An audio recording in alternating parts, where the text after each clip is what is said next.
know you are a voice for peace. I want to know what we, your constituents, can be doing to amplify your voice.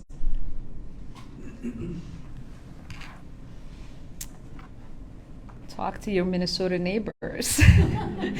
So the rest of the delegation can join me in voting no. No, I mean, it's a bizarre thing because not only does it go up, Congress offers more than what's in the president's budget. So, you know, the administration submits their budget, and that is with consultation from military leaders that are, you know, that say, this is how much we need. And then all of a sudden, Congress, without talking to them, even with them saying we don't need, like, we'll decide to up it by 10, 20, 15%, which is insane. And the other really bizarre piece to this is that in those same conversations that I was talking about, many of them were saying, you are funding things, you are funding tools for the military that are not productive. We don't need them. We don't use these tools. And we continue to fund to manufacture these tools.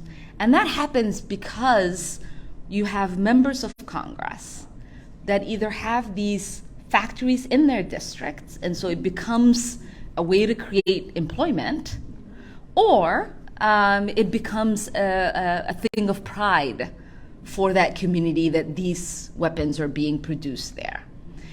And we get to pay the price for that because that is money that could be used, right? Lower your taxes, right? Invest in seniors, invest in our veterans. You're never going to see the veterans budget just automatically increase, or members of Congress deciding we're actually going to give the administration more to take care of you know, those who were injured because we asked them to go fight a war for us. And so these are, I think, the kind of things that not only few members of Congress should be talking about, everybody should be talking about that. With the Ukraine funding, we found that there was like $6 billion that was just misallocated. Right? Like, you know, since we've instituted auditing for the Pentagon, they failed every single time. There was a really insightful 60-minute interview where they were talking about the upcharge for some of these pieces, whereas another agency, you know, just for example, would be charged 50 cents for something, and the Pentagon is charged 400 something, right? Like that's, you know, and I'm making up these numbers, but something to that extent, like the disparities was so awful like that. And the fact that, you know, we continue to allow this to happen, where we nitpick the budget for every other department.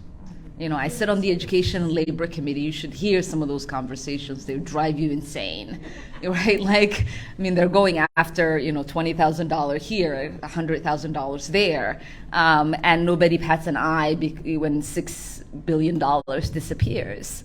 And so it is one of the hardest things in Congress, which is why I vowed to not vote for the Pentagon budget in my time for Congress, and I haven't. And you know, we have the NDAA coming up, and again, I'm going to cast a no vote because we don't know even if the amount of money that we are providing to them is actually being asked by them, and that in itself should tell us that we shouldn't be doing it. And we don't know if the amount of money that we're giving them is preparing us for the day that we need to actually defend ourselves. Because we've heard from military leaders saying, you know, the equipment that you're funding is not the equipment we need in case we were, you know, able to go into, you know, a war with with China and others. And that in itself should be both alarming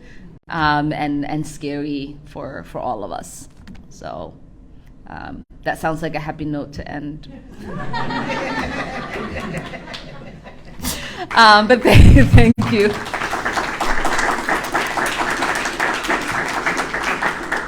Thank you all for coming. It is an honor to be able to do these town halls once a month and be able to connect with you all across the district. For those of you who make the effort to come to these regularly, really do appreciate that. And with that, until next time, thank you so much for the honor and the privilege to represent you.